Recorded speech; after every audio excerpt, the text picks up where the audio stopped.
Hello दोस्तों, नमस्कार। आपका स्वागत करती हूँ डीएनपी इंडिया में। इस वक्त की 10 बड़ी खबरों से हम आपको रूबरू कराएंगे। तो आइए शुरुआत करते हैं खबरों का सिलसिला। भारतीय जनता पार्टी संसदीय दल की बैठक शुरू हो गई है। बैठक में शामिल होने प्रधानमंत्री नरेंद्र मोदी अंबेडकर भवन पहुंच चुके हैं। इस बैठक की शुरुआत में विधानसभा चुनाव में बीजेपी को मिली 4 राज्यों में भारी जीत के मद्देनजर प्रधानमंत्री नरेंद्र मोदी और बीजेपी अध्यक्ष जेपी नड्डा का पार्टी सदस्यों ने माला पहनाकर सम्मानित किया। उत्तर प्रदेश में कांग्रेस की करारी हार पर मंथन करने के लिए आज पार्टी की यूपी प्रभारी और महासचिव प्रियंका गांधी वाड्रा ने एक मीटिंग बुलाई है। इसमें उन कारणों पर विचार विमर्श किया जाएगा जिसकी वजह से मेहनत करने के बाद भी पार्टी की इतनी बुरी हार हुई है। हिजाब विवाद को लेकर कर्नाटक हाईकोर्ट ने अपना फैसला सुना दिया है। कोर्ट ने भी स्कूल कॉलेजों में हिजाब पहनने की अनुमति नहीं मिली है। कोर्ट ने सभी याचिकाओं को खारिज कर दिया है। बता दें कि इस विवाद को लेकर कई जगहों पर प्रदर्शन हुआ था। सुप्रीम कोर्ट ने कोरोना से मौत के मामले में मुआवजे के झूठे दावों पर सोमवार को चिंता जताई, साथ ही मामले की जांच के संकेत दिए हैं।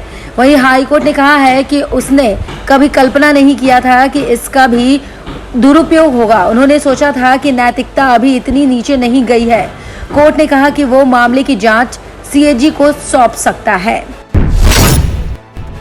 जम्मू कश्मीर में कश्मीरी पंडितों के विस्थापन और जिहादियों की ओर से उन पर हुए अत्याचारों पर बनी फिल्म द कश्मीर फाइल्स देश में जबरदस्त धूम मचा रही है। अब तक देश के 5 राज्य इस फिल्म को टैक्स फ्री करने की घोषणा कर चुके हैं।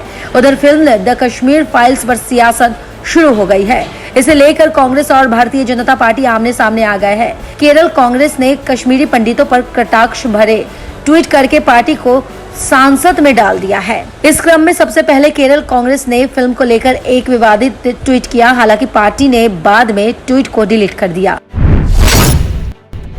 रक्षा मंत्रालय ने उन्नत मध्यम लड़ाकू विमान यानी AMCA के डिजाइन और प्रोटोटाइप डेवलपमेंट के लिए प्रधानमंत्री की अगुवाई वाली केंद्रीय मंत्रिमंडल की सुरक्षा संबंधित समिति यानी CCS से मंजूरी लेने की प्रक्रिया शुरू कर दी है। रक्षा राज्य मंत्री अजय भट्ट ने सोमवार को राज्यसभा में परियोजना के बारे में पूछे गए सवाल का जवाब देते हुए ये जानकारी दी।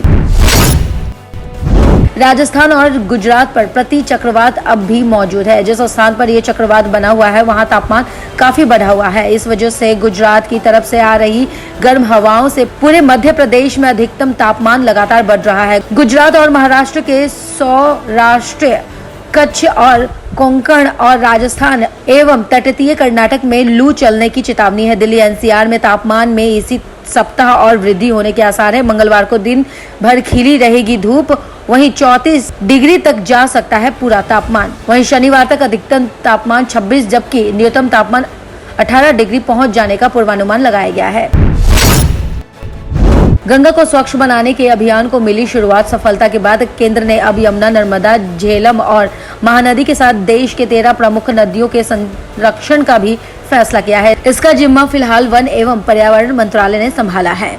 इसने 24 राज्यों और 2 केंद्र शासित प्रदेशों से होकर बहने वाली इन नदियों के वानिकी के जरिए संरक्षण की विस्तृत परियोजना रिपोर्ट तैयार की है।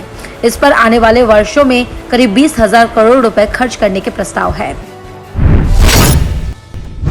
परिवहन, पर्यटन और संस्कृति पर संसदीय समिति की एक रिपोर्ट में कहा गया है कि निजी क्षेत्र की एयरलाइन से पैसा बचाने के लिए विमान में यात्रियों के सवार होने या उतरने के समय एरो ब्रिज का इस्तेमाल नहीं कर रही है। इससे बुजुर्ग लोगों को काफी परेशानी होती है और उन्हें सीढ़ियों का इस्तेमाल करना पड़ता है। एरो ब्रिज किसी हवाई अड्डे के टर्मिनल के द्वारा को वहां खड़े किसी विमान के द्वारा से सीधे जोड़ने का काम करता है। इस सुविधा का इस्तेमाल करने के लिए एयरलाइंसों को हवाई अड्डों को कुछ भुगतान करना पड़ता है।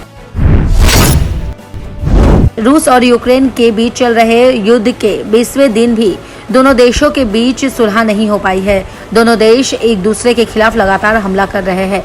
इस बीच यूक्रेन के राष्ट्रपति जेलेंस्की अमेरिकी संसद को संबोधित करेंगे। वहीं यूक्रेन की राजधानी कीव में जोरदार धमाके सुनाई भी दिए हैं। खबरों की और जानकारी के लिए देखते रहिए डीएनपी इंडिया। तब तक के लिए नमस्कार।